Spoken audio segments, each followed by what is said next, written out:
For years, my bass lines sounded flat until I found 3 secrets that changed everything. These are the exact steps pros use to make their tracks sound unique and powerful. So let me show you step by step exactly how to craft a kind of bass line that makes any track unforgettable. And the best part, it works for any genre of music. So let me show you a few examples so you can hear it in action.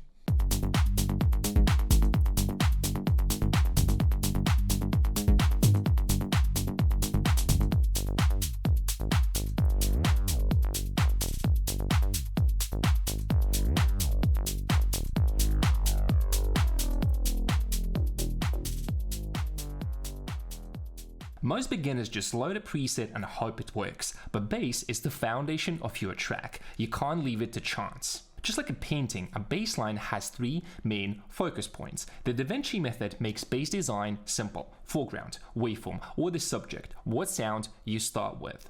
Think of waveforms like different paintbrushes or art styles. So in this example, Mona Lisa is the main subject, the foreground, and so is a waveform that you start with. So a square, a sine, or whatever waveform you use for your sound. Middle, shape, and movement, how it behaves.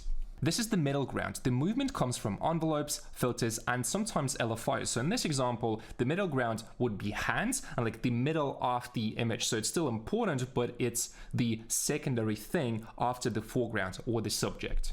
And the envelope is called ADSR. It just means how your sound starts, holds, and fades. That's it. And finally, background or effects or seasoning. Little touches to add character. Think of this as the atmosphere in the painting. It gives depth and color, but it's never the star. So in Mona Lisa example, you can see this hazy green background which fills the image, fills the background, and it adds a little bit of depth. And we can apply the same principle to sound design. Let me show you 2 bass examples and break them down so you can understand the Da Vinci sound design method. We're gonna start with a classic sub bass. Here's how it sounds with the drums.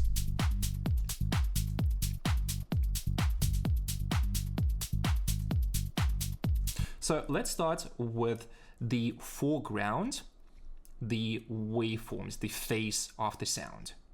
So here's how everything sounds very raw. So waveform number 1, waveform number 2, and all together, just a little bit fatter. Then for the middle ground, it's a static bass line, so no movement is happening here. Let's see the envelope one and then apply the filter, and you're gonna see it's static.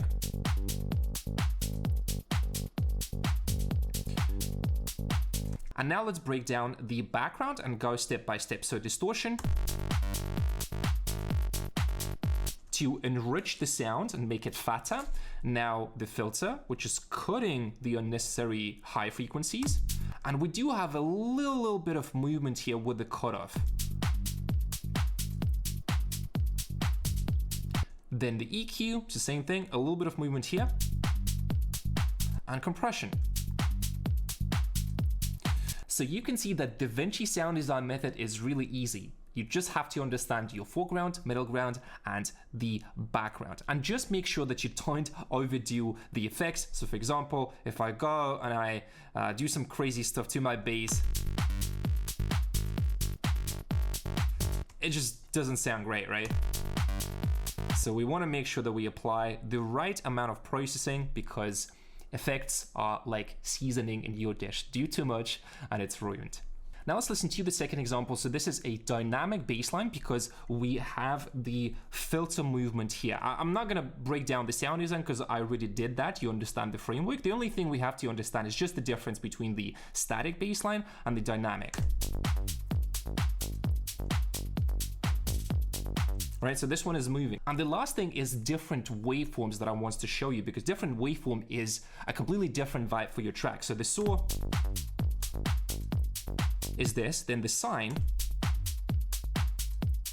very different, right? So very minimal, pure, and soft. Then we can go with a square.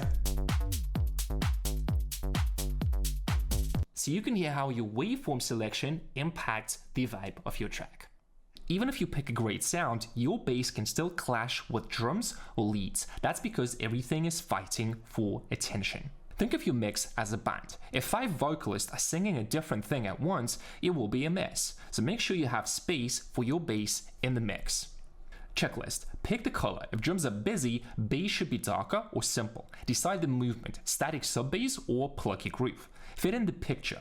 If you have a bright lead, then you want to have a smooth bass. If you have a legato lead, means you want to have a plucky bass. And legato means sustained long notes for those of you who don't know what it is. I'm going to play a couple of loops to illustrate the concept of the contrast. Let's start with the sub-bass. So you can hear it's very dark, it's very soft, and because of that, we can use any drums we want because we have space, we have the frequencies for that. And to show you here really quickly,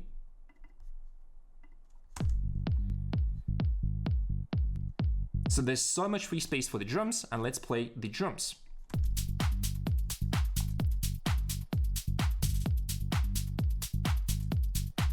So they sound great. And now the second example, the plucky, aggressive bass in your face with a lot of high frequency. So let's look at the span.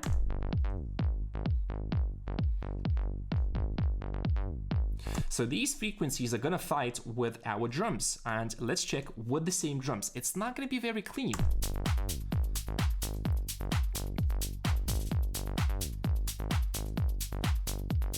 So you can hear the drums are kind of fighting, and this is definitely not the best combination. So what we can do is we can close the filter a little bit more. So something like this.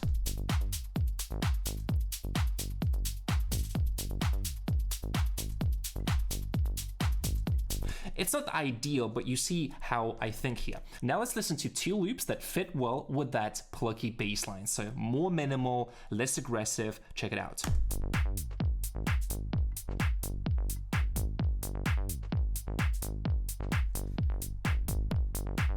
Pretty nice. And then another one, which I think is the best fit for this bass.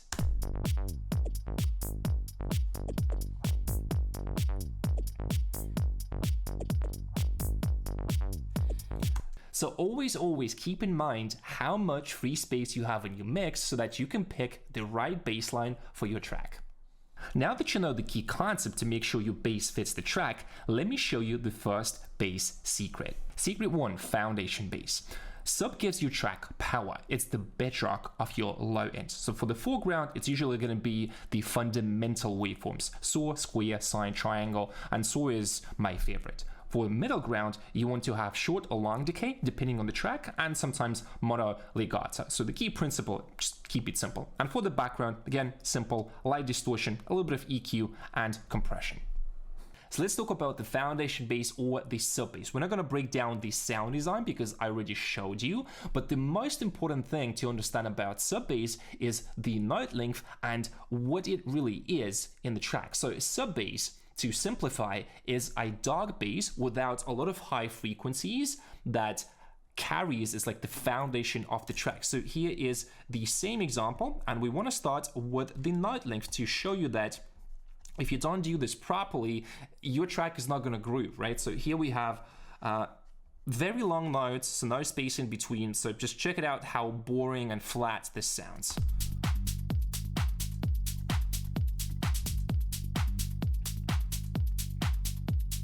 So really bad. But now, once we fine-tune the note length, we give a little bit of space in between. The sub bass grooves with the track and really makes you want to dance and move.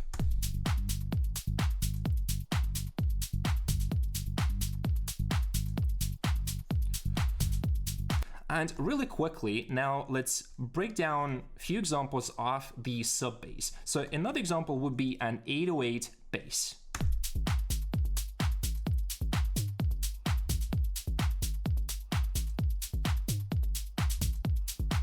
So you can see it follows the same formula that I just described for the sub bass. And the final example is going to be even more different, but it's important for you to understand, right? So in this case, we have long notes here, but this is also a sub bass. Check it out.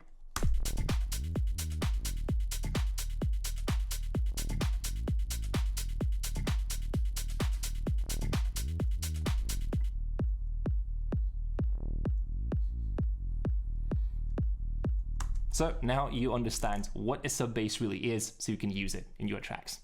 Secret 2, character bass. Reese gives your track texture. It's the attitude and the width in the mids. For the foreground, you want to have a detuned saw or a different wavetable, anything that you want to use here. For the middle ground, it's going to be two versions. One is closed filter and no filter envelope, or with a little bit of filter envelope to create movement. For the background, usually a little bit of distortion plus chorus.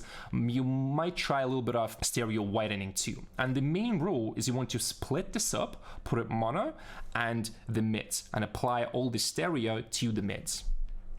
Now let's talk about the character or the Reese bass. So here we have two examples. I'm just going to really quickly break down the key differences here. So let's start with the first one. So this one is slightly more plucky, and this is one type of the Reese bass that you can do, right? So you can see we have envelope 2,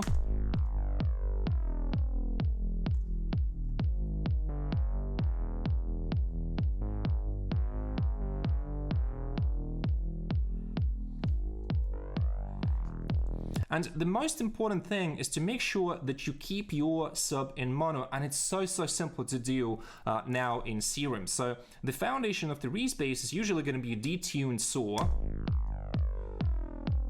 but you can hear it sounds kind of weak, even if I do two waveforms. Sure, it gives a little bit to the top, so all you really have to do is to turn on the sub oscillator and find the right waveform. So it could be sine, could be triangle. Let's test it.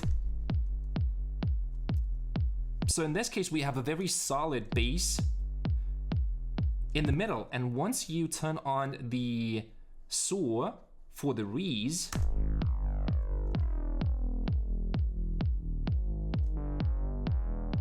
it's nice and powerful, right? And then for the processing, you can see what we have here.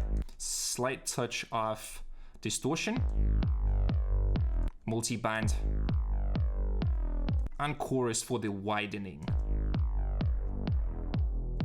So just a little bit, it gives us enough of that character and the width. And then in utility, in Serum 2, there's one cool feature called mono bass, which can be really useful for your Reese basses.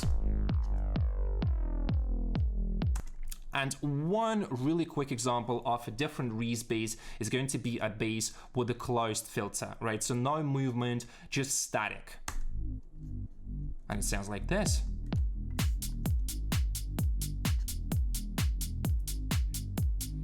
So you can see the same idea, sub in the middle in mono, and then two oscillators for the width and for the character.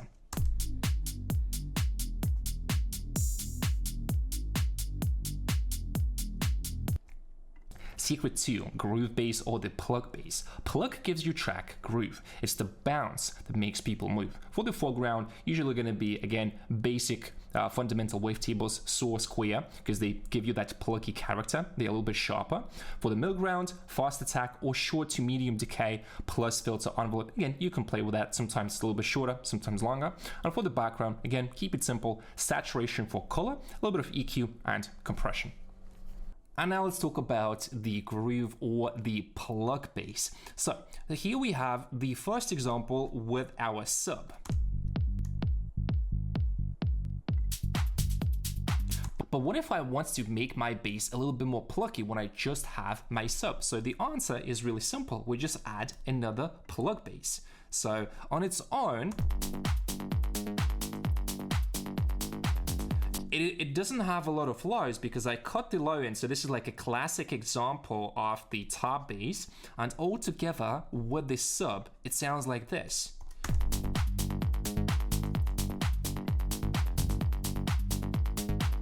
And gives you really nice groove.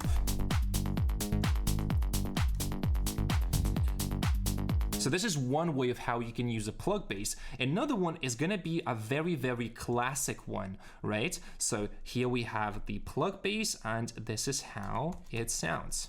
And let's open Serum so you understand the foreground, the middle ground, and the background. So the foreground is the saw, and the middle ground is, which is the key element, is envelope 2 sent to the filter.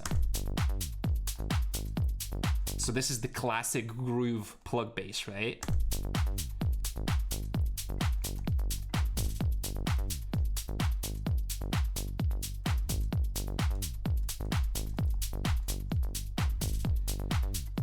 So you can see it's still pretty plucky and short envelope, the main one, and then envelope 2 for the FX or the background. You can see it's just so simple. Don't overcomplicate it. You really don't need that. Sometimes one base does two jobs. For example, a plucky saw can be both your sub and your groove. So rule of thumb, if one base covers the jobs, keep it. Don't overcomplicate. If something is missing, you can add another layer. Now I want to show you the coolest part of this video, the overlapping roll. So you don't have to stick to one base and that's it. So let's start with the sub bass, and I'm gonna show you a few amazing tricks that you can use for your track after watching this video. So here's example number 1. I am mixing two different sub basses.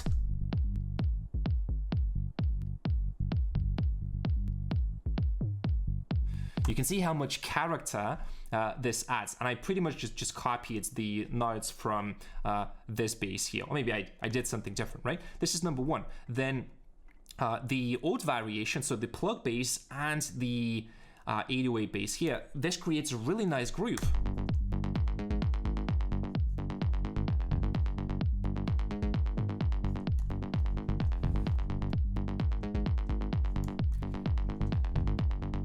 Okay. Now, the second example is going to be the Reese bass plus 808 and the plug bass. So if you listen here, check it out. So this way, we are introducing one more layer to the track.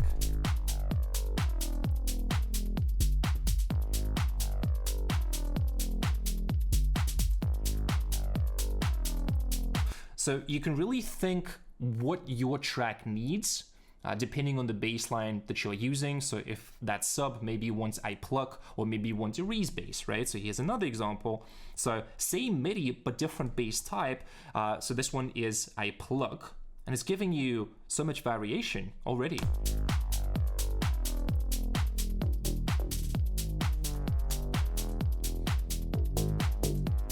See? And last example is going to be mixing the plug bass with the Reese bass. So same idea.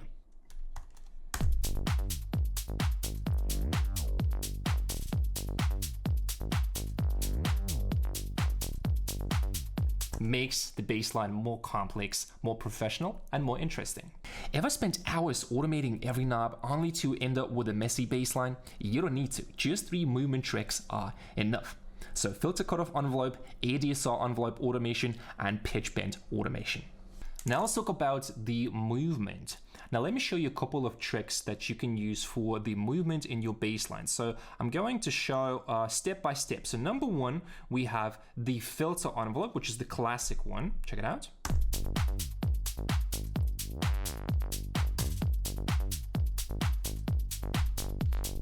So it already gives you a lot of variation, a lot of movement. Now let's go next step, and I'm going to introduce another thing that you can automate. One of the really cool things that I love is going to be pitch bend. So you go like, ew, ew. This is really cool. So all we really have to do in Serum here is go to go here and go -12 and +12. So you have +1 octave. It just gives you like a lot of room for your pitch bends. So now if you listen to that pitch bend, check it out here, pitch bend.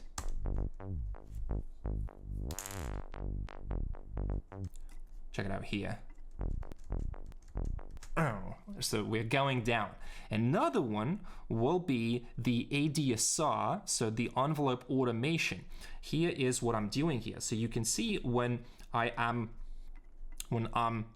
using the filter, I'm increasing the sustain so that the bass feels a little bit more alive. So if you check here, this is how it sounds without this one. But now with this automation,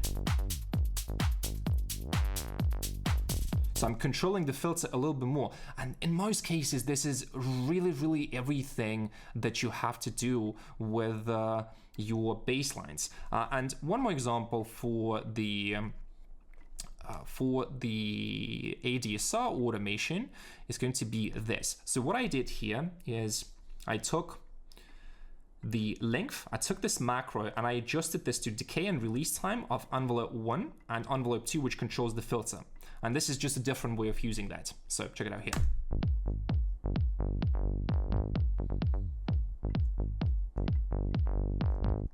Pretty cool. So this way, you're also affecting the filter a little bit. Summary. So those are the 3 baseline secrets: sub, foundation, the power; res, character, the texture; and plug, groove and movement.